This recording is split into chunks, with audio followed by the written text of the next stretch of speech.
Good evening, everybody, and welcome to Carving It Up Live, presented by The Grid. As always, I am Bryson Carver. It is great to be with you on this Friday afternoon.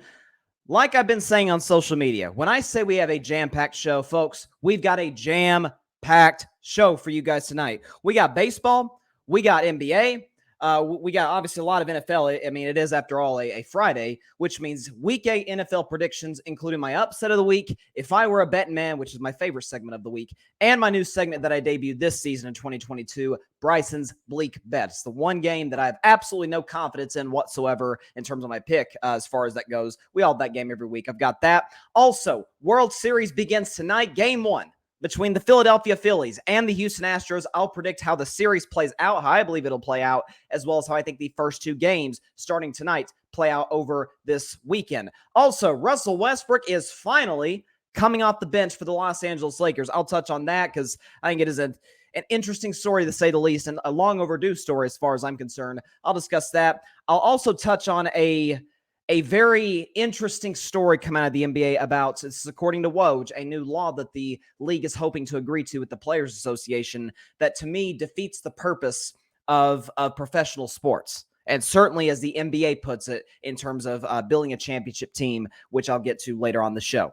But first, interesting game last night. Certainly one that we all had circled on our calendars before the season. You had the Baltimore Ravens, you had the Tampa Bay Buccaneers. Baltimore won the game 27-22. By the way, that last drive really pissed me off, to be completely honest with you, because Baltimore's up 20-16.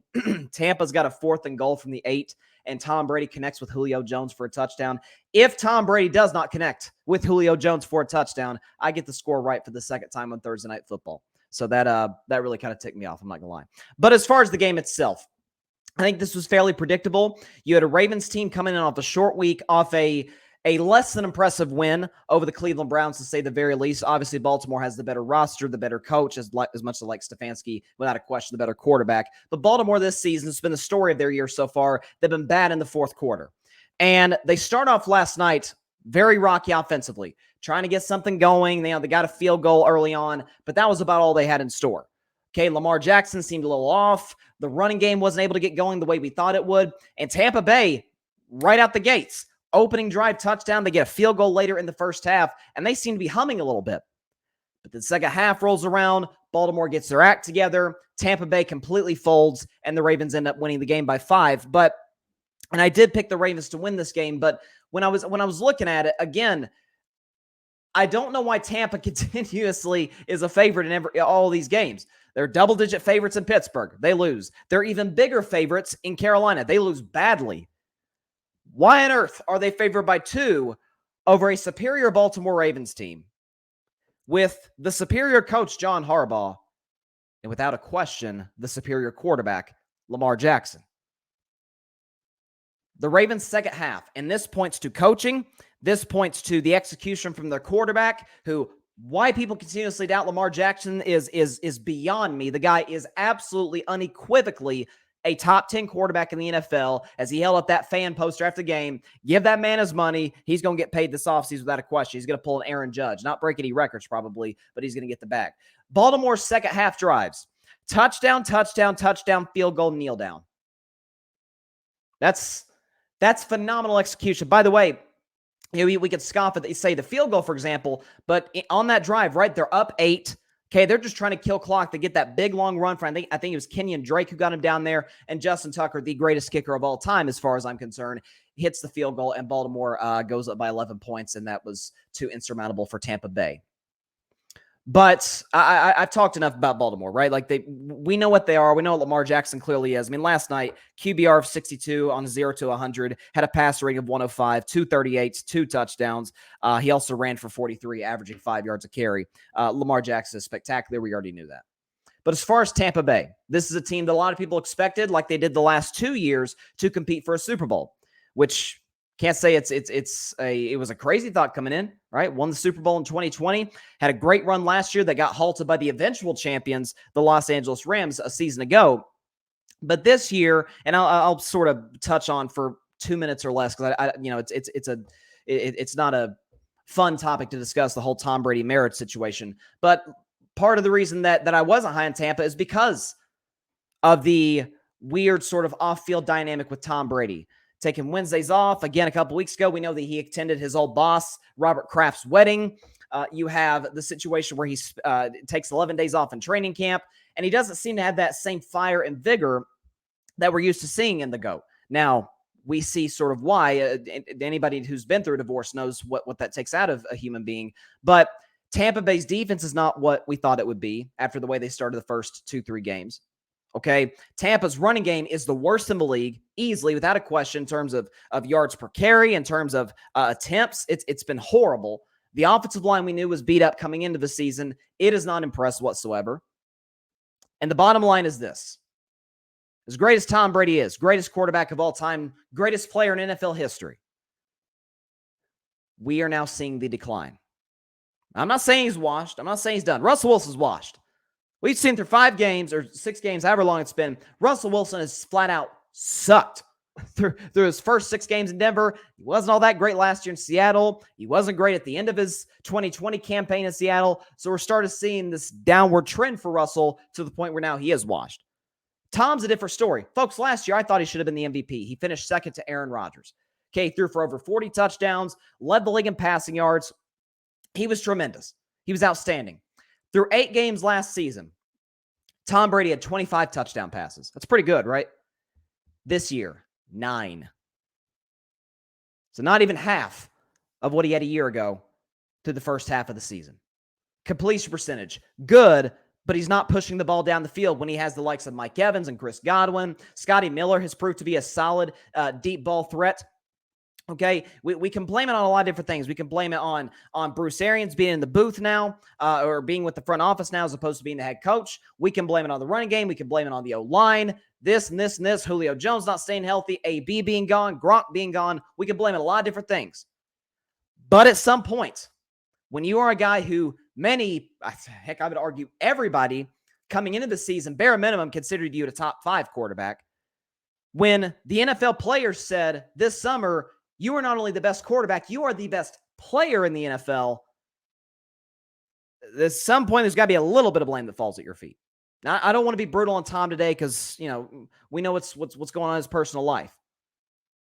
But not moving great in the pocket. The arm strength is still there. I've never criticized that with Brady. Even his days in New England when people said he didn't have a great arm, I'm like, I don't know what y'all are watching. They just don't push the ball down the field that much in New England. Okay, the arm is still there. But the accuracy on deep balls hasn't been great.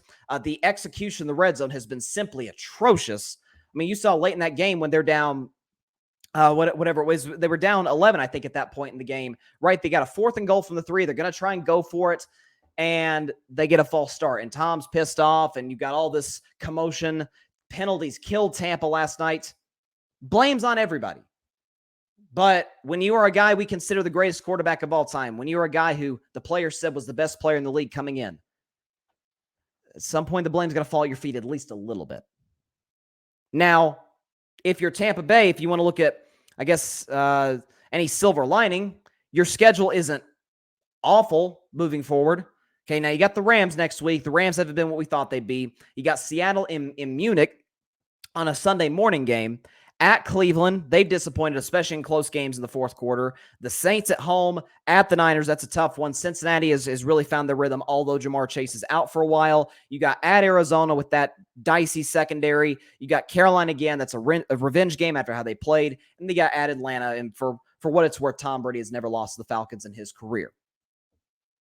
But if you're sitting there in your Tampa, I mean, once again, we saw the Tampa Bay Buccaneers turn into the Rockettes.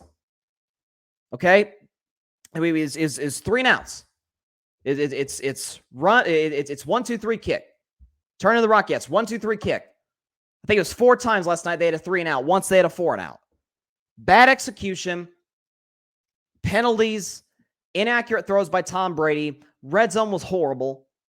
Defense did a bad job stopping the run against Lamar Jackson, the Ravens. I mean, you give up 3 in the first half, then you give up 24 in the second half. That's adjustments, but it's also the defense not playing as well as we know they're capable of playing with that kind of talent. This is what we've kind of grown to expect for the Buccaneers. Now, this is actually the first time in Tom Brady's career that he's 2 games under 500, which, took 23 years to get to that point, but here we are. But for Tampa, it's I've always said this about teams that we consider, hey, are they a championship contender or not? And I've always said, if I've got more questions than answers, if I've got to say if more often than I'm confident, I can't consider you a championship team. I get that's Tom Brady. You don't ever bet against Tom Brady. It's the general rule in sports. But it's also general rule in sports. Father Time's undefeated. He's had himself a battle with Tom Brady. And another one with LeBron James, as we see in the Nike commercials with Jason Momoa portraying Father Time. But he's going to win eventually. He gets all of us eventually. And Tom Brady's no different. Tom Brady is not washed, but he is in the decline. You know, Max Kellerman famously said 6 years ago about he's going to fall off the cliff. He's going to be a bum in short order, and how that's probably one of the worst aged takes in history. Right up there with my Broncos are going to win the Super Bowl take. Well, he's not falling off the cliff, but he is in decline. That's, I don't know. Through 8 games, I don't know how you could possibly see any different. But as for the Ravens, you look at Baltimore's schedule moving forward, they've got an opportunity to really get hot here. They got at the Saints, Panthers, Jaguars, Broncos, Steelers. Okay, and through the rest of the season, they face one team that's over 500 today. That's the Bengals, the last game of the season. Good chance that game decides the division. And possibly, really, really good playoff seed. Could be the 2 or 3 seed. So if you're Baltimore, man, you have got to feel great about yourselves. All the fourth quarter losses, all this and all that. We've got a quarterback who's very much still in the MVP discussion. We've got a coach who's won a Super Bowl, a defense that has really found its way as of late. And our schedule is cupcakes from here. If you're Baltimore, you should feel great about yourself today. If you're Lamar Jackson, you should be feeling even better about yourself today. John Rivera, my man, Fan Perspective Podcast. John Rivera says, let's go Jets. They got a big one this weekend against the New England Patriots. That is a very, very interesting game that I'll predict later in the show. Jets, of course, coming in at 5-2, but they have lost 2 very key pieces. Elijah Vera Tucker's out. Breece Hall, huge loss. He's out for the year. I believe it's an ACL tear. So, but the Jets have been playing good football. The defense has been great. Robert Saleh, I think, is still at least in the running. Dable's obviously the favorite for Coach of the Year, but are we sure Saleh isn't second or third? Pete Carroll's in the running. Like, that Coach of the Year race is going to be really interesting coming down the stretch of the season, because who'd have thought that the Giants would be sitting here at 6-1, the Jets sitting here at 5-2? Okay, if you went to Vegas, you said this was going to happen, man, you can see in the future, and the rest of us can't, because that's pretty remarkable on your part. Outside of that, nobody saw this coming. But it's going to be great to see moving forward. Now, again, we got all kinds of things to talk about today. Okay, we got NFL, got the game last night I just touched on. I will say this, though. I do want to touch on it for at least a couple minutes, or I should say at most a couple minutes, because I don't want to spend too much time on it. Obviously, we're all aware of the fact that Tom Brady and Giselle have officially finalized their divorce. They both announced on their social media platforms. This explains, and I've been pointing to this, swear to y'all, I've been pointing this out since mid-June. I remember talking about it during the NBA Finals, that something seemed up about Tom. Didn't seem as sort of fired up, if you will, as usual. Didn't have that same sort of energy that we're used to from Tom. He certainly said, we saw some of the close-ups of his face, of his frame. He seemed kind of gaunt. Just seemed out of it. You had the situation with training camp. I said, something's up with Tom. Now, this explains a lot of it. End of the day, man, I feel bad for Tom. I feel bad for Giselle. I feel terrible for the kids, because at the end of the day, the biggest losers in divorces are the kids. Because now, obviously they both agreed to joint custody, so they're going to go back and forth between their mom and their dad. So it's a sad situation. A 13-year marriage coming to an end. We obviously wish the best for Tom, Giselle moving forward, and a lot of people out there are going to say, well, they're rich. They're worth millions of dollars. They're successful in their fields. They're very talented in their fields. Man, a divorce is a divorce. Now, there's different circumstances that cause all of them, of course. But at the end of the day, it's never easy for anybody. And we certainly wish Tom and Giselle the very, very best moving forward, because this is not easy. But I would like to transition to the NBA for a second. Like I said, we got NBA, a couple NBA topics today. We got World Series, which begins tonight. Just had the NFL topic, and then I'm going to do NFL Week 8 predictions. Going to leave out the Monday night game between Cincinnati and Cleveland. The Halloween game, by the way. which is interesting. It's going to be exciting for the NFL to have this season Monday Night Football. But let's see. We've got a comment here. Yeah, John looks like I can't really tell there. I think those are the prayer hands. Let's see. Zoom in there. Yeah, the prayer hands, obviously wishing the best for Tom and for Giselle and certainly for the kids, the whole family, everybody involved. But excuse me, an NBA topic that I think is worth discussing. So a report came out a couple of hours ago from Adrian Wojnarowski, top NBA insider at ESPN. And the tweet says, quote, story filed to ESPN. The NBA is pursuing the implementation of an upper salary limit in its negotiations on a new collective bargaining agreement with the National Basketball Players Association, a systematic change that has been met with significant union resistance. In the wake of large market contenders Golden State, Brooklyn, and the Los Angeles Clippers running up massive payrolls and luxury tax penalties, the NBA is proposing a system that would replace the luxury tax with a hard limit that teams could not exceed to pay salaries, sources said. The league's proposal has been met with a firmer resistance of the NBA Players Association to the point of the union considering it a non-starter in discussions, sources said. First of all, thank you to the Players Association for this. Because, and I've been a huge supporter of Adam Silver. I think he is, without a doubt, the best commissioner in sports. But I don't know what it is. He's in a little bit of a rough stretch right now, right? We know that he initially did not remove or at least force Robert Sarver to, where he didn't force Robert Sarver to sell the team. He suspended him for a year. Robert Sarver, the future past owner of the Phoenix Suns, will eventually sell the team due to pretty crappy workplace conduct. But now this is Adam Silver essentially going against everything that professional sports is supposed to be about. One of the things that makes professional sports, certainly the NFL, because we see the NFL ratings are just through the roof, even compared to other popular sports like college football, like the NBA, like March Madness, is that we know that there is a process, or at least there's numerous ways to do it, but there's the well-known process about how to build a championship team. Okay, want to get the GM, want to get the coach. You cross your fingers, your owner is good because you can't hire and fire owners. You can do that for general managers, coaches, and of course you can sign and cut players. But assuming you got a good owner, get the GM right, get the coach right, and then it's about bringing in talent and developing them. If you want to bring in veterans, if you have some bad seasons, no worries. You get a top pick, get one of the best players of the draft. Now you got to develop them. Now that's up to you. We've seen numerous instances where talented players have gone to bad franchises and not panned out, in part because the franchise is completely incompetent. That's happened numerous times. But this goes against everything the NBA is supposed to be about. So they're punishing teams that have exceeded the luxury tax numerous times, such as the Clippers or the Nets or the Warriors. This hits me. You can call me biased if you want. That doesn't bother me. But this hits me different as a Warriors fan. Here's why. I'm one who believes there is no one way to build an NBA championship contender. There are numerous ways to do it. Trades, free agency, draft, all different ways. But when you're sitting there as the Golden State Warriors, and 5 of your 6 best players you drafted. Andrew Wiggins is the only key star on the Warriors who was not drafted by the Warriors. By the way, nobody wanted Andrew Wiggins. After that big contract in Minnesota, after the fact that he certainly did not pan out to be that number 1 pick that they thought he was in 2014, nobody wanted him. Who did? Golden State. He's now considered one of the best two-way players, if not the best two-way player in the NBA. Steph Curry drafted. Klay Thompson drafted. Draymond Green drafted. Jordan Poole drafted. Kevon Looney drafted. What am I missing?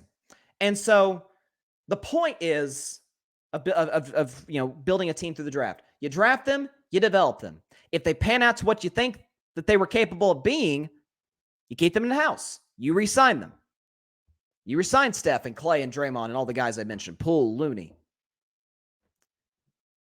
And sometimes, in the case of the Warriors, you have exceeded the luxury tax.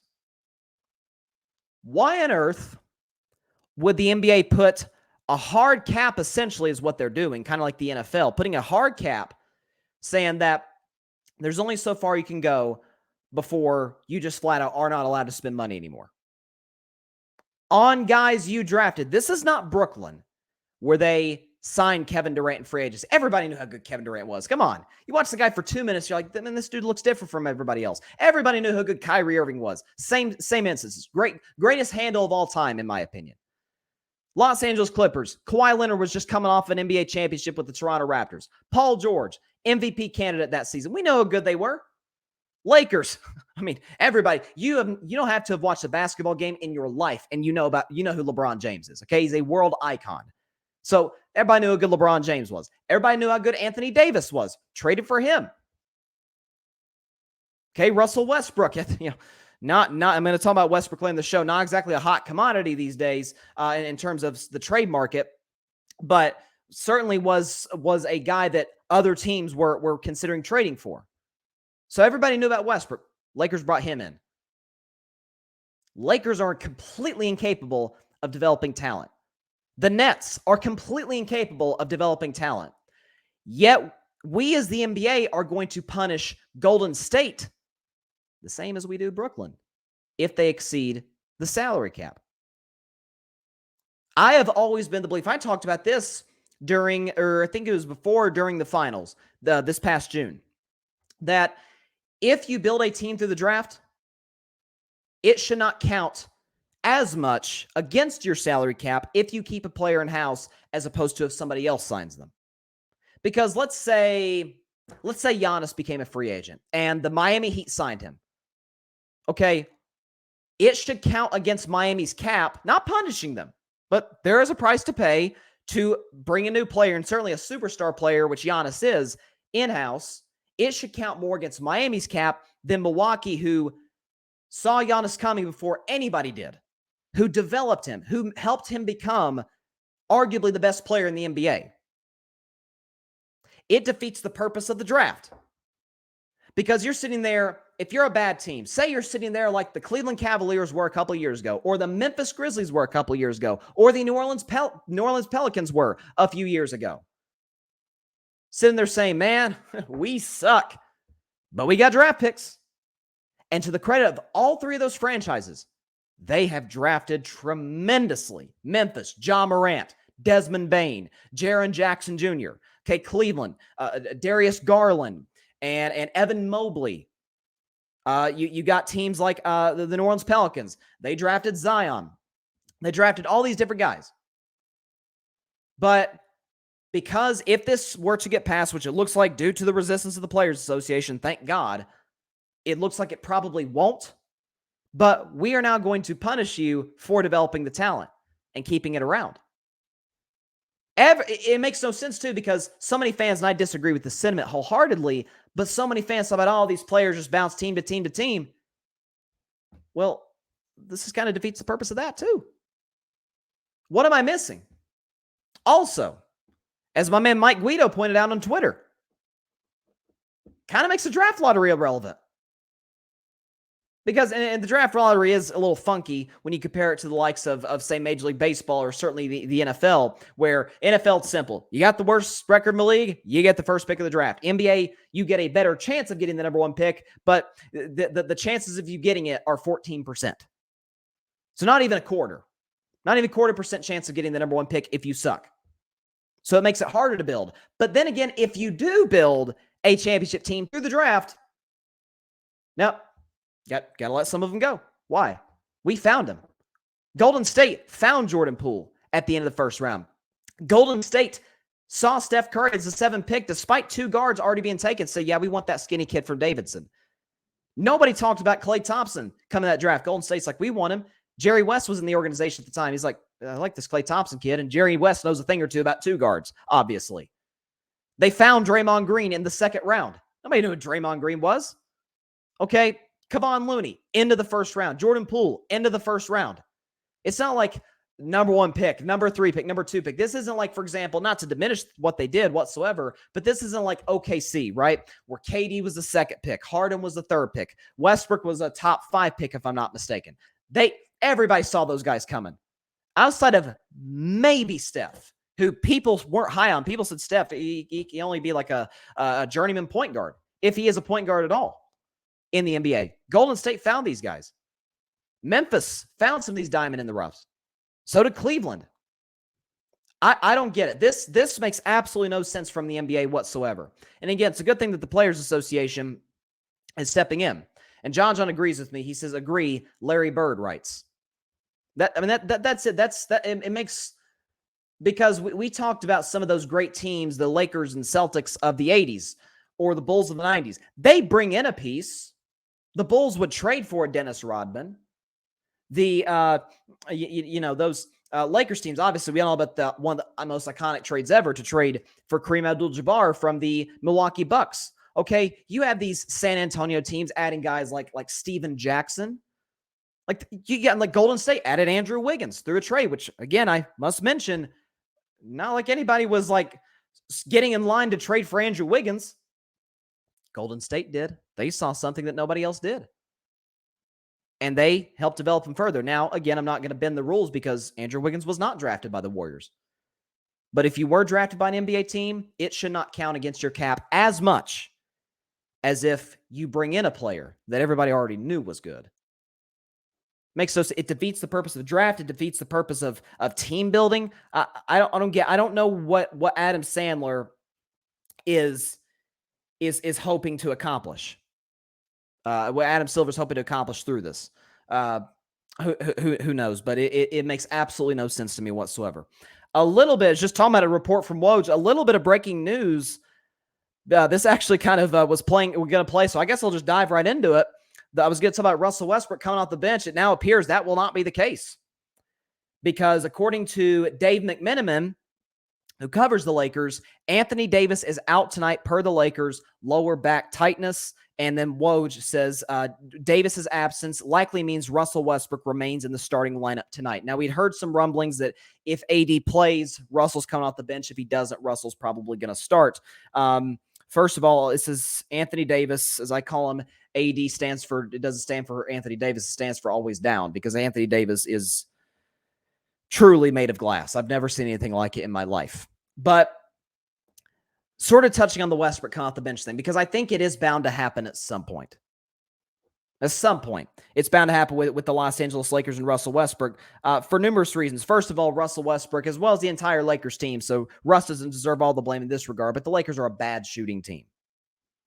Russell Westbrook has a horrendous plus-minus. They turn the ball over too much. Russ does. LeBron did the other night. He had 8 turnovers against the Denver Nuggets. Anthony Davis can't stay healthy. Okay, Darvin Ham is an inexperienced head coach. I don't know if Darvin Ham's a good coach. He's how many games in? He's 4 games in? Who knows? But the thing with Westbrook, too, if you told me, hey, I got a point guard. He's barely averaging double figures. He's shooting sub 30% from the field. He's not even shooting 10% from three-point range, despite being the least, you check the stats back it up, the least guarded player in the NBA. Russell's not the only issue with the Lakers because they got bigger problems than Westbrook. Also known as Genie Buss and Rob Pelinka, which I've been telling y'all about. It seems like the national media and even Lakers Nation has kind of caught on to what I've been saying for about a year. That Genie Buss is employing the wrong people, that she is employing, it's all former Lakers or it's all people who knew her dad. And then Rob Pelinka was simply never qualified to be a general manager in the NBA from the beginning. He just got the job because he was Kobe Bryant's agent. It's as simple as that. It's a little bit Dallas Cowboys-ish, where all they hire are former Cowboys or friends of Jerry or stuff like that. That's it. They don't hire anybody from outside of the building to come play a major role in the front office. That's the issue with the Lakers. Russell is an issue. He certainly doesn't make things better, but we saw the Lakers against the Nuggets. It didn't look a whole lot better. LeBron seemed disengaged. He had 8 turnovers. Anthony Davis got his butt whipped, to put it mildly, by Jokic. The bench is bad. Kendrick Nunn is abysmal. I know a lot of Lakers fans were excited about him. I'm not quite sure why. A lot of Lakers fans were also excited about Lonnie Walker. Not sure why about that either. I mean, he was barely hanging on for dear life to a starting spot in San Antonio. You're telling me he was going to work in Los Angeles? So in terms of the fit, Westbrook was never going to work. But the fact of the matter is, He will likely come off the bench at some point this season. And at that point, I'm going to be very, very curious to see how that plays with him, because he came off the bench for a preseason game and was making a scene about it. Bro, it's a preseason game. No, nobody watches these. Okay, and this goes to what I've always said about Russell Westbrook. He retires today. He is going to the Naismith Memorial Basketball Hall of Fame as a first ballot Hall of Famer, no questions asked. Absolutely. He will be regarded as an all-time great player. Because there was a time in Russell Westbrook's career, he was a top 5 player in the league. Absolutely. But his deficiencies, we knew about, he was never a good shooter. Now, he's gotten worse, but he was never a naturally gifted three-point shooter. Okay? He was never a great decision maker or a ball handler. But it's what I've always said about Westbrook. Going back to his days when he broke the triple-double record in Washington a year and a half ago, you can check the tape. I said verbatim, Russell Westbrook is not a winning basketball player. IQ's horrible. He drives away star teammates. I mean, notice the fact that the only players who talk about, oh man, Russ is the best, only players who talk about that are guys who currently play with him.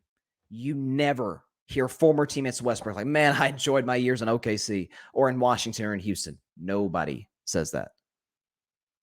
We can think about all the teammates that he's had. I mean, for the love of, he had Kevin Durant. It couldn't make that work into a championship. Okay. He had Paul George, who had an MVP caliber year. They won 1 game in the first round. He had James Harden, who that season averaged like 35 points a game. They got smoked in the second round by the Lakers. Again, not all this. He had Bradley Beal the year after. Not all this is on Westbrook. But eventually there's got to be a common denominator at some point. And so now when you compound the fact that he already had a bad basketball IQ, he already turned the ball over, but now you take away some of his athleticism, now it's a disaster. Now you're asking for trouble. Now, everybody talks about, you got to trade into the Pacers for Buddy Hield. If I'm the Pacers, why would I do that? I'm going to trade Buddy Hield at some point. I'm probably going to trade Miles Turner at some point. Why would I do business with you? I mean, am I just going to be generous? Like, you know what, man? I'll tell you what, Lakers kind of have a rough go at it. They need to trade Westbrook. Let's help them out a little bit. No, Pacers aren't going to do that. Pacers overwhelmingly in their history have been a pretty well-run franchise. You think they're going to do business with LA? The fact that LA has no assets. They have Russ and 2 first-round picks that, by the way, are from 2027 and 2029, if I'm not mistaken. Why would it? Of course, the Lakers would do the deal in a heartbeat. Why would Indiana make that deal? This is a poorly run franchise who does not know how to build a team around LeBron. I mean, LeBron even put, if I could pull it up here, LeBron even put that sort of cryptic message on social media. Hold on, let's see if I can find it here. Where's King James? There he is. Okay. And is there? Oh, okay. I don't know if it's there anymore. He must have. Yeah, here it is. It's a reel of him. It's like a 5-second reel of him in a fast break on a pass from Austin Reeves going up for a tomahawk dunk. And the caption says, "How long will you be taken for granted?" And then he's got the king. He's got the crown emoji, and he says, "Keep going, kid." They have the Los Angeles Lakers butchered the LeBron James experience badly. What did Cleveland do? Because Cleveland butchered the LeBron James experience his first 7 years of his career. That's why he left to go to Miami. What did Miami do? We know about Wade and Bosh. They surrounded him with shooters. He had Mike Miller. He had guys like Shane Battier. He had one of the greatest three-point shooters ever, Ray Allen. Okay? In Cleveland, Kevin Love could shoot. Kyrie Irving could shoot. J.R. Smith could shoot. Okay? You had guys like Channing Frye could shoot. They even had stretch 5s, stretch 4s. Even at the end, even when Cleveland was a disaster, George Hill could knock down an open 3. Okay? Jordan Clarkson could hit a 3. In LA, Kentavious Caldwell-Pope aside, Malik Monk aside, name the really good three-point shooter the Lakers have put around LeBron James this is his 5th season in Los Angeles. Name it. They haven't done it. It's what it is. I mean, heck, he had Kyle Korver, by the way, in Cleveland. They got him Kyle Korver. It's one of the most well-known facts. Everybody knows about LeBron James. He is at his best when he's got shooters around him. It spaces the floor, gives him a clear driving lane, and if the help defense comes, he kicks it to an open shooter to hopefully knock down a three. It makes the pick and roll action, even if you want to run a pick and pop, makes that more effective. It's so simple, and the Lakers have butchered it. Listen, I do not like the Lakers because I'm a Warriors fan. I do not consider that. I don't really consider them a rival because in recent years we've got 4 championships. I got 1, but in terms of, I don't like the Lakers because they're in the division and we play them 4 times a year. But the NBA is better when the Lakers are good, and absolutely the NBA is better when LeBron James is in a position to compete for a championship. And in his time as a Laker, that's been the case for 1 year out of the 5. You're telling me you had LeBron James for now 5 years, and only one of those you were in the legit conversation to win the NBA title. That's embarrassing. That's like a team signing Tom Brady. That'd be like the Bucs signing Tom Brady. And 1 out of the 3 to 5 to whatever years, they were in the running to win a Super Bowl. That's embarrassing. Even for the Lakers, who are a train wreck.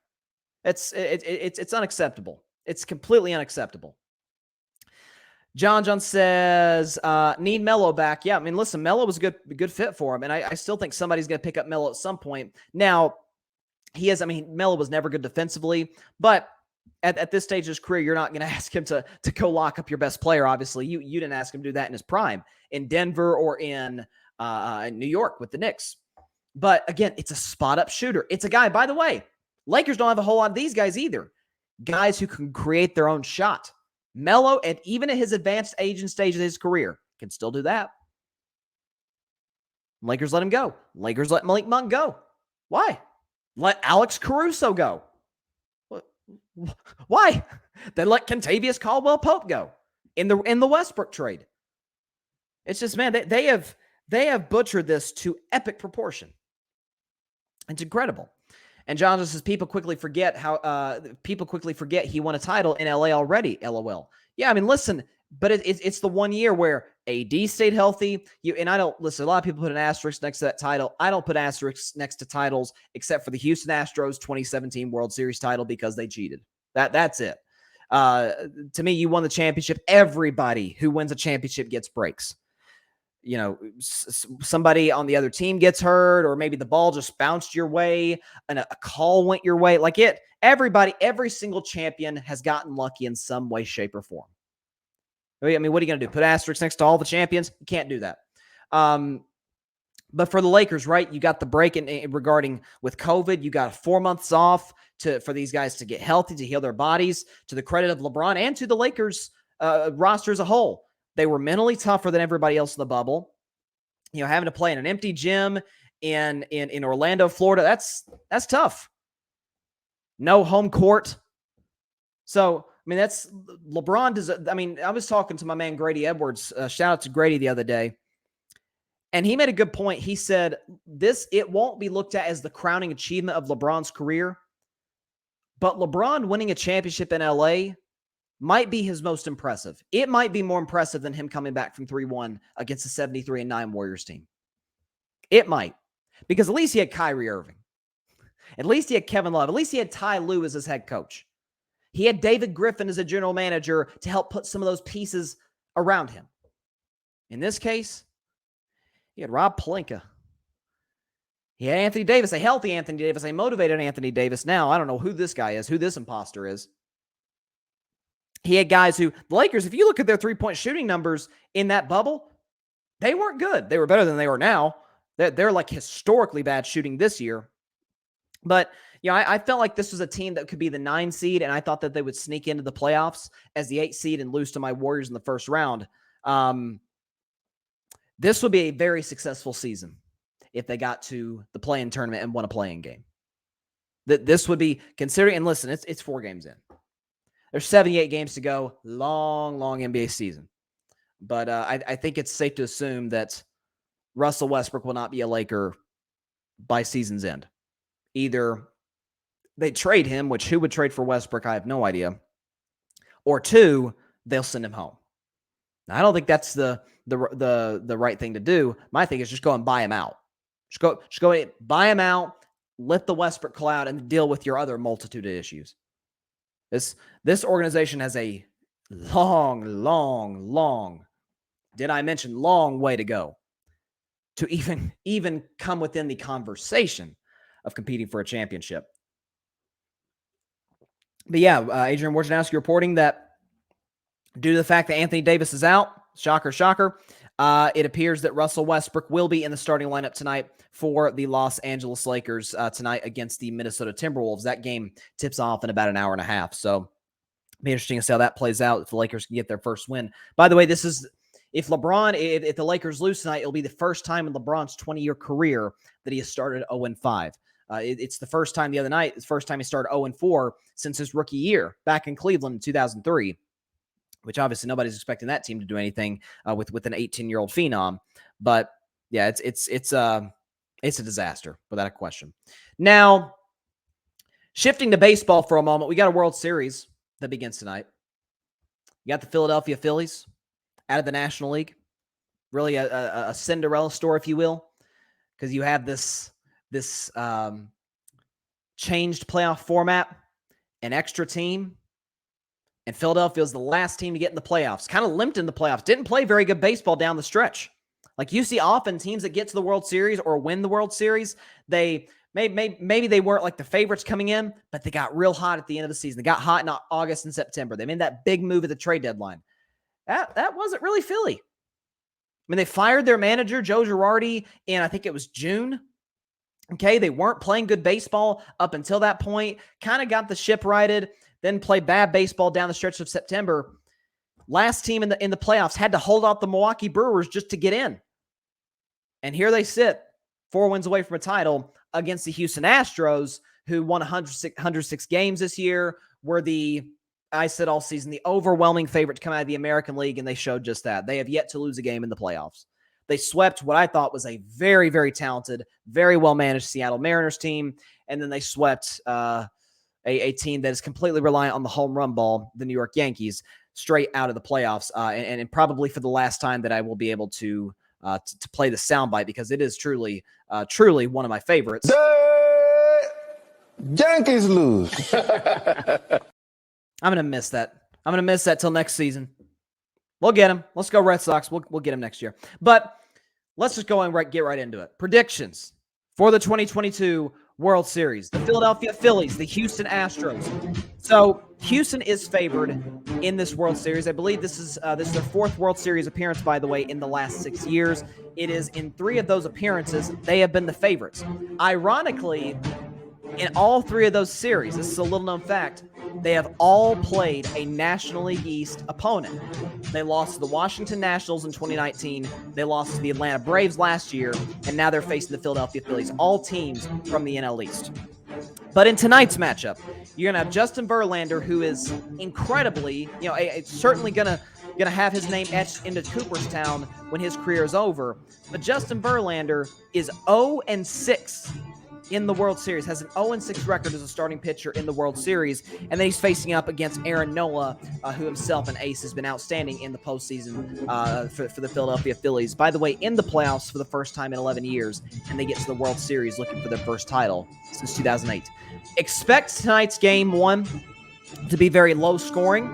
Listen, both teams are highly capable of power. Bryce Harper had one of the biggest hits in recent postseason memory in that Game 5 against the San Diego Padres that essentially sent the Phillies to this point. You have, obviously, with the Houston Astros, you have so many guys that can hit for power, starting with Yordan Alvarez, who was just outstanding in that Seattle series, played well in the Yankees series. Jose Altuve has yet to really get his bat going, but he's been aided by the guys of the likes of Kyle Tucker, Alex Bregman. They've been tremendous around him. Christian Vasquez, my man, love Christian Vasquez, traded from the Red Sox, rooting for him without a question. Has been really good pinch hitting for the Houston Astros.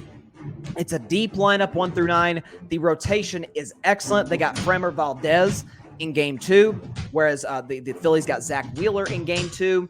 I think this will be a split through the first 2 games. I think the pitching is too good for both sides to say that there is a clear advantage, a clear favorite. Both bullpens have been excellent. Houston's has been a little better than the likes of Philadelphia's. I know a lot of people like Houston to wrap this series up quickly just because of the fact that they're undefeated in the postseason. You got Philadelphia, who they themselves have only lost, 2 games in the playoffs, right? Sending Albert Pujols and Yadier Molina into retirement in round 1. In round 2, they send the defending champion Braves home. And then against another sort of Cinderella storybook team in the San Diego Padres, they gentlemen sweep them. So Philadelphia, to their credit, hasn't been quite as dominant as Houston, but as close as you could be. So take away the fact that they were an 87-win team who is the 6th seed. This team is playing good baseball, great baseball, at the perfect time, at the most opportune time possible going into the series against Houston. I see this series getting split. I'll take the Astros to win tonight. I think Justin Verlander gets his first ever World Series win. Tomorrow night, I think Philadelphia responds in Game 2. I think this thing goes to the distance. And we've had a lot of World Series in recent years go 7 games. 2014 and went 7, 2016, 17, 19. It went, and then it's gone 6 games the last 2 years in 2020 and in 2021. I think this thing goes the distance. I think in terms of the managerial matchup, it's going to be fascinating. I'm going to favor my man Dusty Baker in that department. It goes to a Game 7. And if the Astros have Verlander, or in my opinion, the more reliable starter in the postseason, Framber Valdez on the mound, I think the Houston Astros win this series, win the World Series over the Philadelphia Phillies in 7 games. If you had to ask me to pick an MVP, I will go with... Let me go with the dark horse here. I'm going to say that Kyle Tucker wins the World Series MVP. Philadelphia is a team that can hit for power, is capable of hitting for power. Guys like Rhys Hoskins and Bryce Harper. So there's going to be a lot of plays in the outfield. And I think Kyle Tucker is going to make some big catches out in right field. I think he's going to have some huge at-bats. He's not one of the big-name guys like an Alvarez, like an Altuve, or like a Bregman. But he is, without question, one of those guys that you rely on in the postseason. He killed my Red Sox last year in the ALCS. So Kyle Tucker, World Series MVP. And best of all, Dusty Baker finally gets a World Series ring as a manager. And even, screw it. It's better than Dusty Baker getting a ring. Philadelphia gets denied a championship. That is always a win. Listen, Philadelphia is my least favorite sports city. I've made no mistake about that whatsoever. Cleveland is in second. But no, I do not root for the city of Philadelphia to feel any joy whatsoever when it comes to their team success. That's why this year has been particularly rough, with the Eagles being undefeated, with the Phillies being in the World Series. The 76ers haven't started the way I think they would. I think they'll get the ship righted at some point. May have to fire Doc Rivers in order to do that. But yeah, Philadelphia gets denied a championship. I think it goes the distance. But give me the Houston Astros to win the World Series in 7 games. I feel good about that pick. But I've been going all over the place. Started with NFL, went to back-to-back NBA topics, just predicted the World Series. Now, that's what I look forward to every single Friday. Week 8 in the NFL begins. It's already began last night with the Buccaneers falling to the Ravens. I did pick the Ravens to win this game. And you've got some very fascinating matchups. As a matter of fact, you only have one game in Week 8 that features 2 teams with a winning record facing off against each other. Think about that. So you've had a lot of 500. Well, in this case, a lot of teams are sub 500 because some teams have had a bye. Some teams have not. San Francisco's 3-4, but we think they're excellent. The defending champion Rams are sitting there at 500. We think they should be better than they are. But then you got teams like Seattle, the Jets, and the Giants that are just been the shock of the league. Then you got teams like Denver, who's been one of the biggest disappointments of the season, without a doubt. I mean, you got the quarterback doing high knees and doing a full workout, over the Atlantic Ocean. That's neither here nor there. I love what Justin Tucker, before I get to my predictions, did you see that video on social media last night with Justin Tucker, the greatest kicker of all time, the GOAT kicker for the Baltimore Ravens? And he was, they were just talking about, you doing high knees in the play and stuff. And Ravens fans call themselves the Ravens flock. And Justin Tucker said, Ravens flock, let's fly.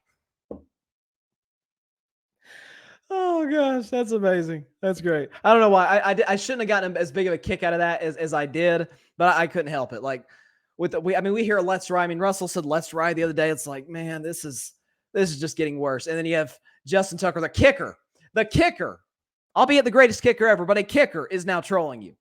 Ravens flock, let's fly. They need to take that. I don't know if let's ride has been trademarked.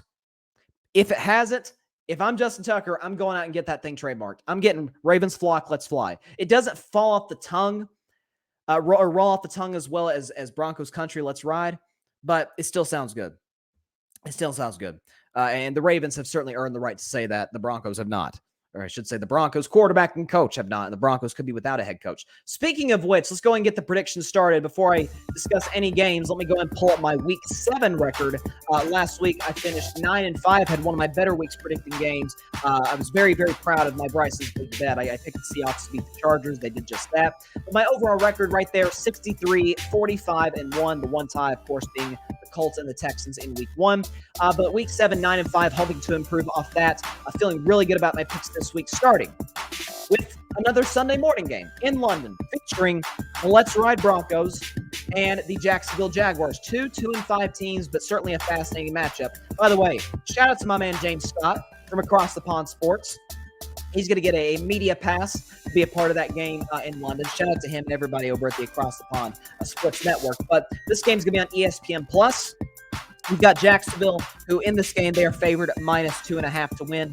I looked at this matchup a lot of different ways. I'm saying, okay, we know how Denver's offense is probably the worst in the NFL. Matter of fact, they are without question, when you look at points, yards, red zone efficiency, worst offense in the NFL. Jacksonville's defense, on the other hand, has had its moments, okay? Look at Jacksonville through the first part of the season. They had their struggles last week against the Giants. They gave up that long drive for the lead. But all in all, 13 points against the Texans. You know, they only gave up 10 against the Chargers. They shut out the Colts. So the defense has had their moments. It's still young. It's still a young football team as a whole. I still believe in Doug Peterson as a head coach and Trevor Lawrence as a quarterback. But you know, I said about the Jaguars, they'd be a 6-win team where the majority of their 11 losses would be close. That has been the case. Every single one of their losses have been down to the wire. And so they're coming into this one having struggled in close games. Denver's coming into this game struggling completely in the offensive side of the football. Their defense, though, however, has been outstanding. They've taken the ball away. In terms of yards per game, the Broncos' defense has been once again top 5 in the NFL. So you're facing a Jaguars team that, for whatever reason, man, Jacksonville, for their historically a dysfunctional franchise, they always play well in London. You know, it's like Jacksonville always has plays well in London. Last year, even with Urban Meyer, who's out here kicking kickers, okay, Jacksonville won the game in London last year. This team won 3 games last year. One of them was in London. They always play well overseas because they always play in London every single year. I'm going to take the Jacksonville Jaguars to win this game at 21-13 over the Denver Broncos. I said after the Broncos lost the Colts, I'm pretty much done picking Denver for a while. I'm definitely sticking to that. Give me Jacksonville to win this game to get back on track and at least stay afloat in the division and certainly in the wild card picture in the AFC, a loaded AFC. Jaguars win and cover the 2.5-point spread, 21-13. Now to the afternoon games. And a situation that we definitely did not see coming. This is why we love the NFL. You've got the Atlanta Falcons, you've got the Carolina Panthers. Now, in this game, featuring 2 teams under 500, 2 teams that nobody had any expectations for whatsoever coming into this season. The winner of this game will be in first place in the NFC South. The Saints aren't what we thought they'd be, and absolutely the Bucs aren't what anybody thought they'd be. So you've got the Falcons, who, you know, we viewed Atlanta this season as possibly looking to go to Desmond Ridder, their young quarterback they got in-house, or to draft a young quarterback next year in a very loaded quarterback draft. The Panthers were in that same boat as well. I think still are in that same boat. We think that there's a chance, 50-50 chance that the Panthers are tanking. And if they win this game, they're in first place in their division. They just traded Christian McCaffrey to the Niners. They traded Robbie Anderson to the Cardinals. There's numerous other trade rumors surrounding their team. They've got a third stringer at quarterback. And if they win this game, they'll be in first place. Sole possession of the NFC South. Atlanta today is in first place, but if they win, they'll have sole possession with the 4-4 record. I looked at this game and I said, okay, Carolina's defense has not been bad this season. Okay, they've done a solid job in the red zone. They've gotten pressure on the quarterback. They've got a solid secondary. Carolina's a lot like Denver, where the issues with them have been offensively. Now, they did score 21 points last week against a Tampa Bay Buccaneers defense that is probably a little overrated, but good enough. It's not a bad defense by any stretch of the imagination. They scored 10 points, though, against the Rams, 15 against the Niners, 16 against the Cardinals. They're not a very good offense. Only 3 times this season have they broke 20 points. That's not very good. Whereas you got an Atlanta defense that has had its moments as well. An Atlanta offense that has all kinds of young playmakers. Guys like Cordero Patterson and Drake London, who I really like. I think Drake London has a chance to be a multi-time Pro Bowler. Kyle Pitts, we know that the talent he has at the tight end position hasn't had the season that we thought he would have this year, coming off of a very good rookie campaign. Atlanta in this game, by the way, is favored -4. I do believe that they will cover the spread. I think they'll have a big offensive performance. Give me the Falcons to beat the Panthers 28-17.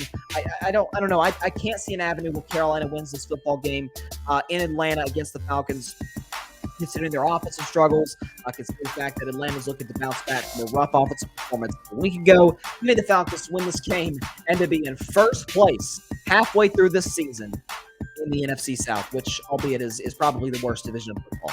Moving on to an interconference matchup, you've got the Miami Dolphins taking on the Detroit Lions. Miami is a 3.5-point road favorite. Dolphins are 4-0 with Tua at starter. He was excellent in the first half against Pittsburgh, but had a very bad second half. 4 interceptions. Count that. 1, 2, 3, 4 interceptions dropped against Pittsburgh. Miami has struggled at times running the football. With the playmakers those guys have against the Detroit Lions defense, that is flat out awful. Tyreek and Waddle, and they've got that other slot receiver, number 14. I'm forgetting his name. Really nice player. Gesicki, who has the worst gritty in the history of the gritty. He's acknowledged this stuff. But the Dolphins' defense is very opportunistic, takes the ball away. We know Jared Goff is very mistake-prone. Detroit, again, under Dan Campbell, has won 4 games in, 2017 plus. So 23 games. Detroit's won 4 football games. I do not believe that they will win this one. Give me the Dolphins to win and cover. A lot of people have had this as an upset alert. I do not. Dolphins win this game 31-20 over the Detroit Lions. Here's an interesting one. The Arizona Cardinals, the Minnesota Vikings. Minnesota coming off of a bye. They are favored -3.5. Arizona had an extra 3 days to prepare for this game. Okay, it's a little Chicago Bears on New England Patriots-esque, right? Chicago had that rough performance on Thursday night, but they have plenty of time to prepare for New England. New England's coming off a big win against Cleveland, and they come in and just run the football down New England's throat. You have a situation where Arizona's coming off of a really good defense performance, 2 pick sixes.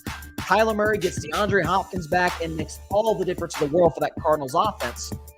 Going against the Minnesota Vikings defense that is bottom 6 in the NFL in pass yards allowed per game. So this Vikings defense has not been as good as we thought it would be coming into the season.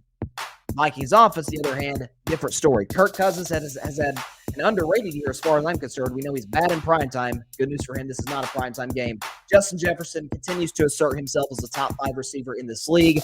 Dalvin Cook's been excellent, had a big game against the Miami Dolphins in the Vikings' last game.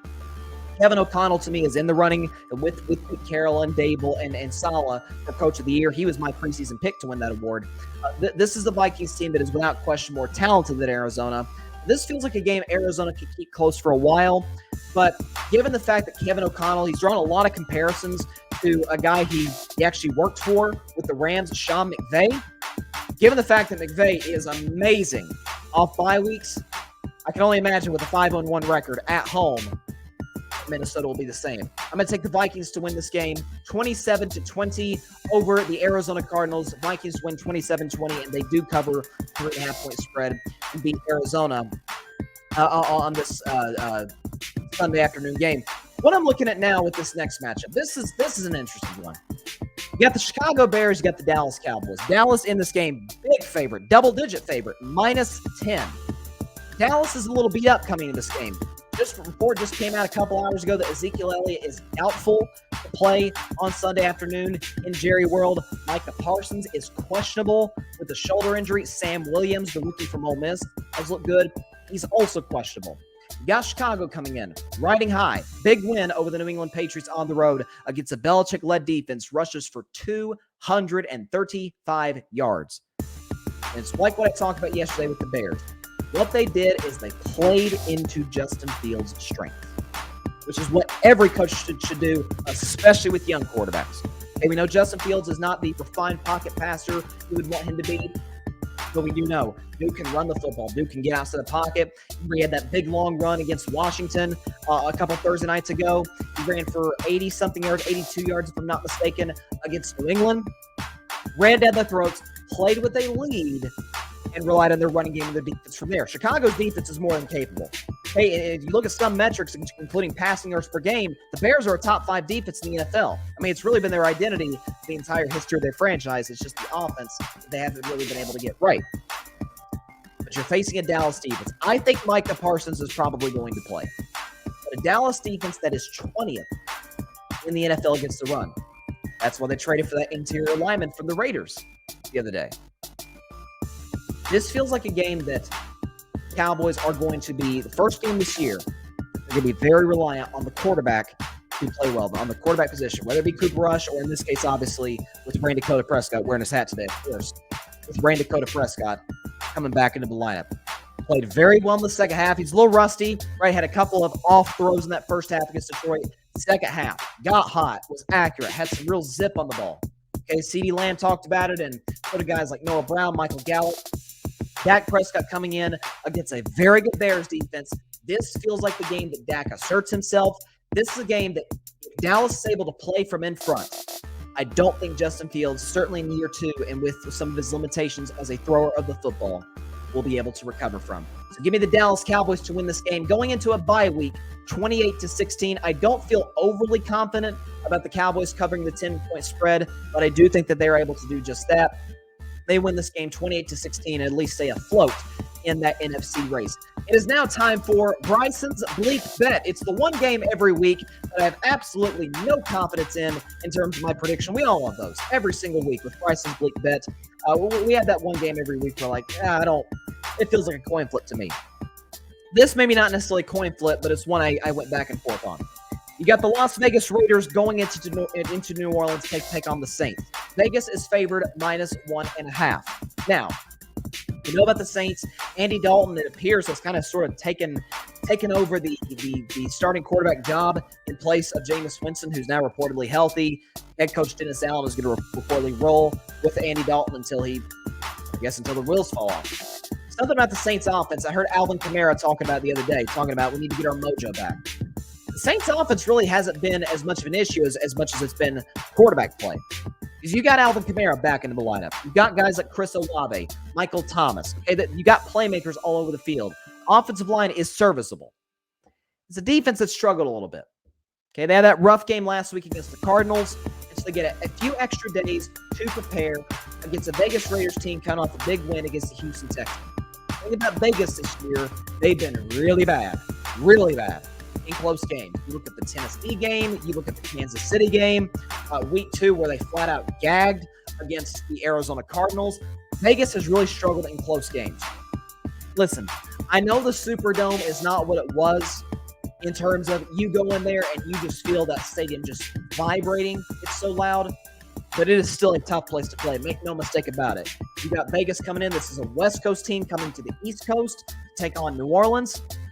I don't feel confident in it, but I did get Bryson's Bleak Bet correct last week with Seattle going over the Chargers, so I should have at least a little bit of courage in my conviction, if you will. I'm going to take the Saints to get the upset win. Give me the Saints to beat the Raiders 29-24. I think their defense is able to take the ball away a couple of times, a forced fumble on Josh Jacobs, an interception towards the end on Derek Carr.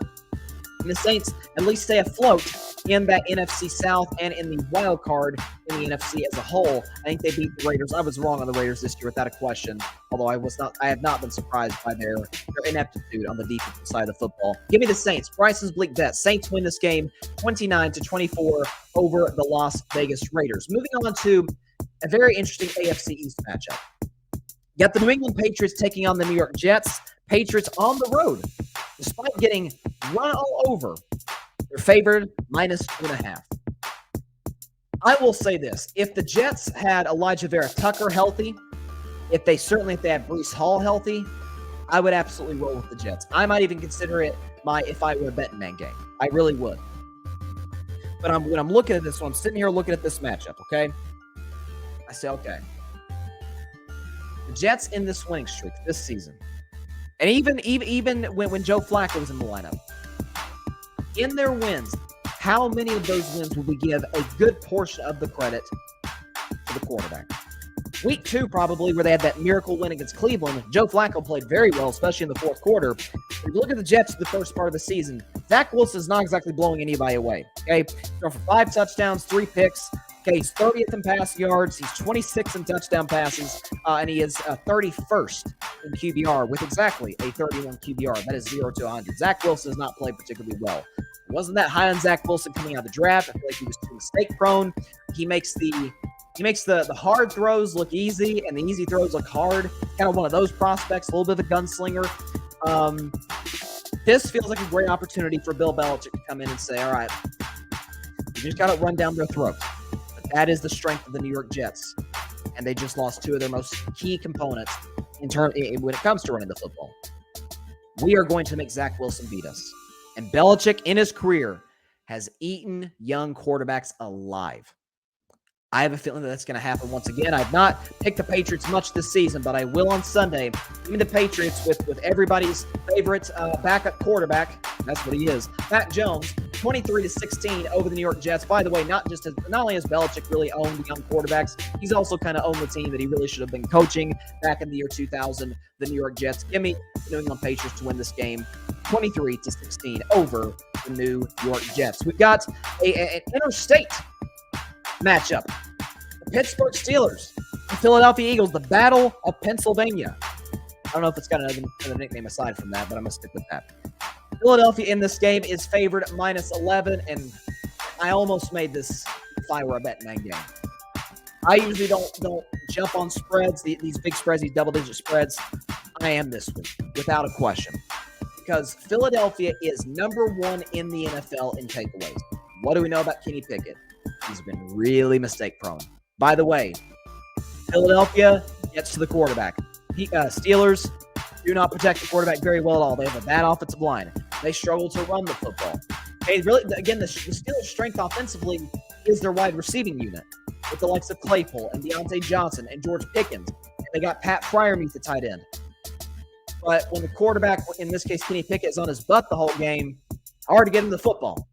I think this game's going to get out of hand quick. By the way, Philadelphia's coming off of a bye week. They're at home. Hey, the Phillies in the World Series. There's just a good feel around the city of Philadelphia. I'm going to take the Eagles to win this game convincingly, 38-16 over the Pittsburgh Steelers in this Battle of Pennsylvania that happens once every 4 years, although with the 17-game schedule, it could happen a couple years from now, but we'll see whether or not that happens. Although they did play a couple years ago, if I'm not mistaken. Give me the Eagles, though, to beat the Steelers 38-16. I think this game gets out of hand quickly. It is now time for my favorite segment every single week. It is now time for Bettin Man. If I were a Bettin Man, I'm looking at this AFC South matchup between the Tennessee Titans and the Houston Texans. Tennessee in this game is favored -2.5. Now, what do we know about when Tennessee comes into Houston? We know that Derrick Henry tends to run wild on the Houston Texans. If I'm not mistaken, in 2020 and in 2019, both of those games, he ran for about 200 yards. Now, this is a new and improved Houston Texans defense. They have been better than they have been in years past, where they were just a complete liability of this football team. But I think due to the limitations that the Texans have offensively with Davis Mills, the fact that it looks like they're shipping Brandon Cooks at some point before the trade deadline, this team is obviously in the discussion to be in position to get one of these young quarterbacks in the draft. They're going to have a high pick without a question. Good news is they got a lot of draft picks from Cleveland for Deshaun Watson. So there's at least some hope for the Houston Texans. But Tennessee quietly, I think it's because they had that heartbreaking loss in week 1, and then they just got the doors blown off them in week 2 against the Bills. Tennessee quietly under the radar, they're on a 4-game winning streak. If they win this game, they got a chance to once again be a high seed in the playoffs. And in an AFC South where there's nothing but dysfunction, Tennessee has been the very definition of functional. So I have a feeling Derrick Henry, who's starting to really sort of pick up some steam now, starting to look like the Derrick Henry of old. I think Tennessee wins this game easily. If I were a betting man, take the Tennessee Titans minus 2.5. They win this game 28-17 over their division rival, Houston Texans. I don't think it's particularly close. I think Houston makes it interesting late, makes it a little bit stressful on the people who are betting men or women. But if I were a betting man, I'm taking it the Tennessee Titans to cover a 2.5-point spread. It is now time for my upset of the week. Give me the Washington Commanders to go into Indianapolis and beat the Colts 26-24, and here is why. We all know about the Colts quarterback change. Matt Ryan, who is injured this week, he's not even going to dress, but it appears that the Colts have moved on from the Matt Ryan experience. They're now going to go with the rookie, Sam Ehlinger, who showed promise in the preseason. I really liked him in college at Texas, and I like him as a prospect. He's got clear limitations. That's why he wasn't one of the highly touted quarterbacks coming out of Texas, but certainly without question, he's got the talent to be in the NFL. Again, Colts are favored -3. I don't get it. I really don't get it. The Colts offense has been up and down. They have been absolute roller coaster. And in most cases, they've dropped. They've gone down that 100-foot drop on those big Six Flag roller coasters. That's the issue for the Colts. Shaq Leonard, it looks like, is going to be back this week, which is big for them. But you've got Washington coming in, having won 2 straight games against the Bears and against the Packers. Taylor Heineke is back in the lineup. I'm going to tell you right now, Carson Wentz is not getting that starting job back. Ron Rivera is not high on him, the head coach. It doesn't look like, once again, his teammates are high on him, which was the case in Philly and in Indianapolis. That's neither here nor there. So we won't get the Carson Wentz revenge game against the Colts. I don't know if anybody's necessarily looking forward to that except for Carson Wentz, but that's there's another subject for another day. But you see the body language of these Commanders. Washington's not a playoff team, but you see sort of the attitude, the feel. Again, the body language of his teammates, guys like Terry McLaurin and company, they just seem excited. They seem reinvigorated that Taylor Heineke is now their quarterback, which he was last year, and he was in that playoff game when they barely lost to the eventual champion Buccaneers. Washington's playing better offensively. Heineke played very well in the fourth quarter against Green Bay. Terry McLaurin and him have a really good connection, much better than Wentz and McLaurin did. This is a Colts team that seems to be reeling a little bit right now. Feels like some people could get fired by season's end. A lot of questions surrounding Indianapolis and a Washington team that's just playing solid football the last couple of weeks, especially on the defensive side of the ball against the likes of the Bears and the Packers. I'm going to take Washington again in my upset of the week to beat the Colts in a close one, 26-24. Although I do think Sam Ehlinger has his moments in this game, but like I said, I'm taking Washington to win this one 26-24. America's game of the week on Fox, as they call it. You've got a rematch of the NFC Championship game. The San Francisco 49ers taking on the Los Angeles Rams. San Francisco on the road, despite being 3-4 at the champs, are favored -1.5. Did we think that coming into the season that these two teams would have the records they would? I sure didn't. I did not see the Rams. I picked y'all know I picked the Rams to get to the Super Bowl. But they're sitting there at 500. Their offensive line has struggled. Matt Stafford has struggled badly through the first few games this season. 8 picks in 6 games, I think it was. Let me make sure I got that stat right, because it is horrible what Matt Stafford has done in terms of turning the football over. Yeah, 8 picks in 6 games with only 6 touchdown passes. And in terms of QBR, he's 21st. So I had bought into the Matt Stafford hype. I was never a big Matt Stafford fan in Detroit, but he won me over with how clutch he was in the playoffs against the Bucs, Niners, and Bengals in the playoff run for Los Angeles. I don't know what's going on with Matthew Stafford right now, but the turnovers have gotten worse than it was even when he was a Lion. As I say, you could take the quarterback out of Detroit, but you can't take the Detroit out of the quarterback. That seems to be rearing its ugly head once again. Cooper Kupp has played well, not putting up historic numbers like he was last season, but Cooper Kupp has played well. Cam Akers looks like has been sent home by the Rams. Looks like he's played his last game as a Ram. But this Rams defense as a whole has looked better over the last few weeks. Aaron Donald's looking like Aaron Donald, who I believe is the best player in the NFL. Jalen Ramsey got off to a rough start to start the season, sort of found his footing a little bit. So, and we know about Sean McVay, and this is the case with all the great coaches, the Andy Reids, the Shanahans, coming off of a bye. Well prepared, ready to go. They've heard a lot. The Rams have sort of fallen under the radar once again. This is an opportunity for them to come out and for the whole country. This is going to be a road game for them because we know most home games for both the Rams and certainly for the Chargers at SoFi Stadium, it feels like the other team's fan base sort of like raids the place. Expect that to be the case again with 49er Nation coming in and being a factor. But I still believe, despite the fact that Kyle Shanahan has had Sean McVay's number since the two of them were hired by their respective destinations, I'm going to take the Los Angeles Rams to beat the San Francisco 49ers 27-23. So take the Rams and the points is what I would do. Also, look at the injury report for the Niners. Deebo Samuel's out. Eric Armstead's out. Kyle Juszczyk, who's huge for their offense, is out. My man Jawan Jennings is questionable. There's a lot of guys beat up. I have a feeling that Sean McVay is going to make Jared Goff beat him, just like Andy Reid did last week with the Chiefs. And not Jared Goff. Jimmy Garoppolo, we know, is not capable of doing that consistently. Moving on now to our second to last game. The one game this week featuring two teams with a winning record. It's amazing. And it's two teams we would have never expected coming into the season. Featuring two coaches who we consider to be the front runners for Coach of the Year. The 6-1 New York Giants taking on the 4-3 Seattle Seahawks. Seattle in this game is favored by a field goal. And I'm looking at this. Both teams, I have a feeling that this could be a little bit of a fireworks show, but not in the way you can expect. We talk about games that are scoring in the 30s. We're thinking about great quarterback play. Both teams run the football very well. Giants do, Seahawks do, and both teams equally are bad against the run.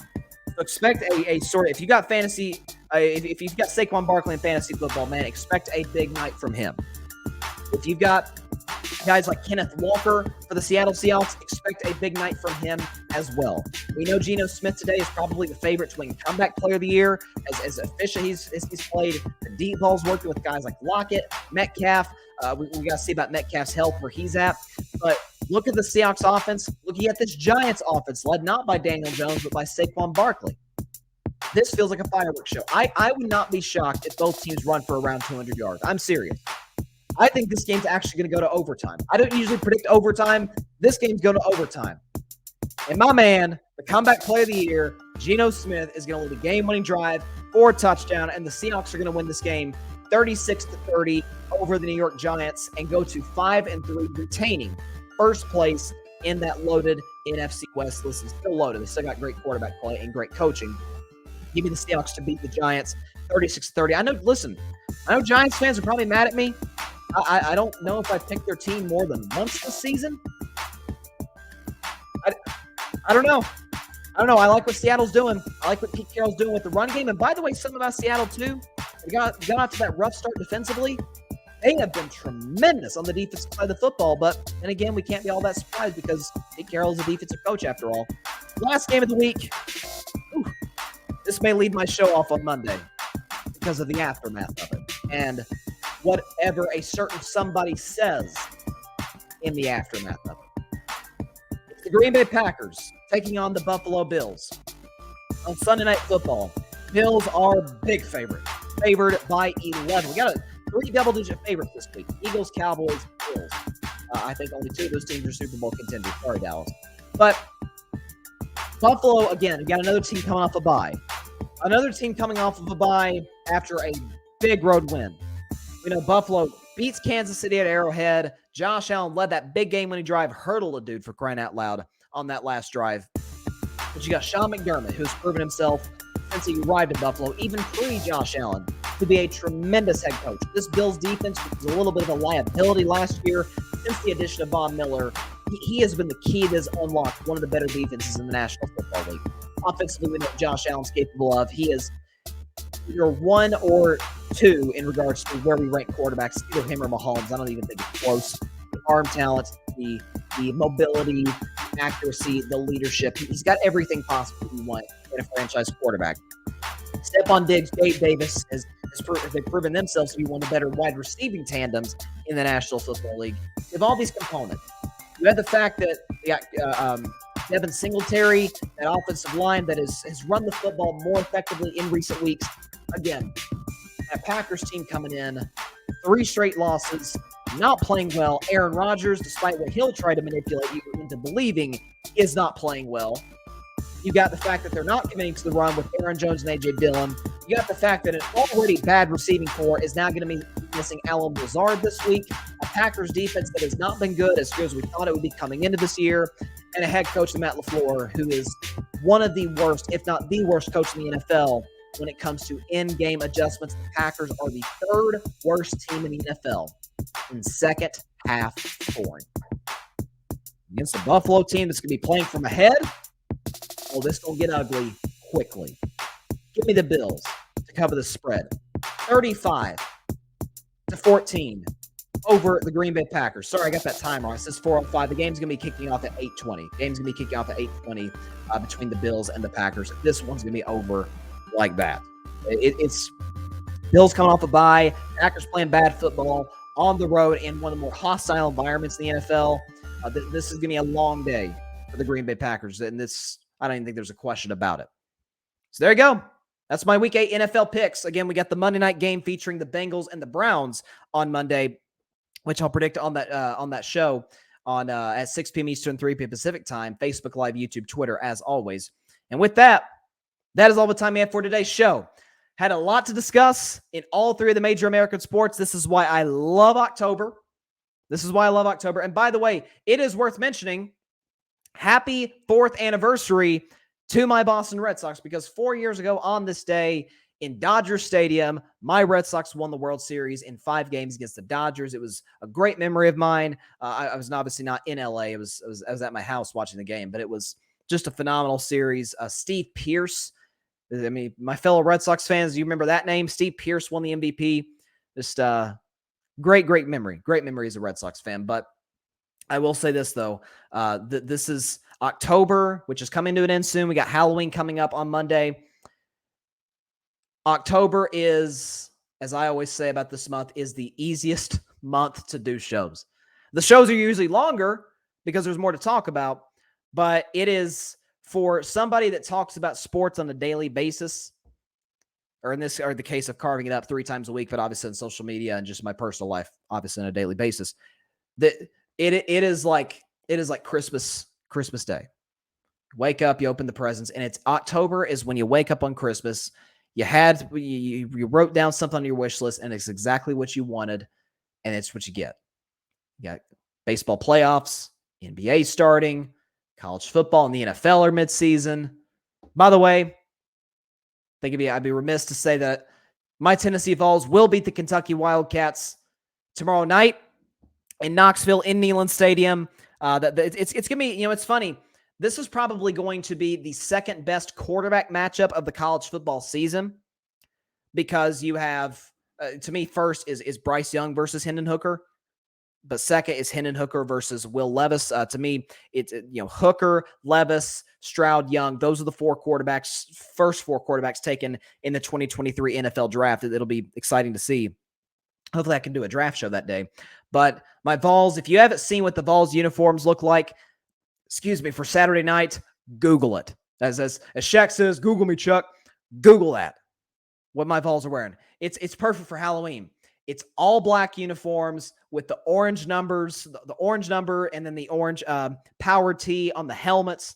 Oh my gosh, those uniforms are so clean. You got to check those out. It's going to be the primetime game on ESPN. My Vols are favored -12. Yeah, I think we cover that. Let's give it 45-31. Kentucky's got their offensive line right in the last few weeks. Will Levis is still an excellent quarterback. I personally think Hendon Hooker is the better prospect. Some of that's due to age, but it is what it is. He's the better prospect. Moves better in the pocket. He's certainly more mobile than Will Levis is. Arm, I'll give Levis the advantage there, but accuracy, I'll give that to Hooker. So if you want a great quarterback matchup, that is the game to watch. Excuse me. That's definitely going to be keeping my eye on that one, but also going to get to see Steph Curry for the first time tomorrow night in Charlotte. So looking forward to that. Hopefully get some videos uploaded to social media and on other platforms. So like I said, after all that blabbering, that is all the time we have for today's show. Appreciate everybody stopping by as always. Be sure to catch Carving It Up on Monday at 6 p.m. Eastern and on 3 p.m. Pacific time on Facebook Live, at YouTube, and on Twitter. Also, be sure to like, share, comment, and most importantly, take 2 seconds out of your 24-hour day and hit that big red subscribe button. See, took 2 seconds. That's how long it takes. Just hit that big red subscribe button and subscribe to the Grid Network, the network that I am now a part of. Grid, that is GRYD, the Grid Network, featuring myself, featuring the All Even podcast, Barry Grant Jr., Clutch Sports Talk with Ryan Flowers, Rocket Fuel podcast with Alfred Parsar Jr., the Chaotic Sports podcast with Patrick Brown. Got to check that stuff out. Amazing content creators on there. That is also the Grid Network, is where you can find all the Carving It Up podcast episodes on Apple Podcasts, Spotify, iHeartRadio, Google, everywhere, all over the place. All over the place, where you can check out Carving It Up Live, the podcast episodes on the Grid Podcast Network. So be sure to check that stuff out. Got a loaded weekend in sports that begins in about 30 minutes or so with the World Series. So I'm going to go and end the show, get upstairs to watch the game. Looking forward to this World Series. I got Astros in 7, and Kyle Tucker, of all people, will be the World Series MVP. So have a great weekend, everybody. Continue to stay safe out there. God bless you all. Peace out. And yes, Hooker is a better prospect than Levis. You know that. Thanks so much for watching the show on YouTube. Be sure to click that big red subscribe button and go check out the other clips and full shows of Carving It Up Live. Have a blessed day.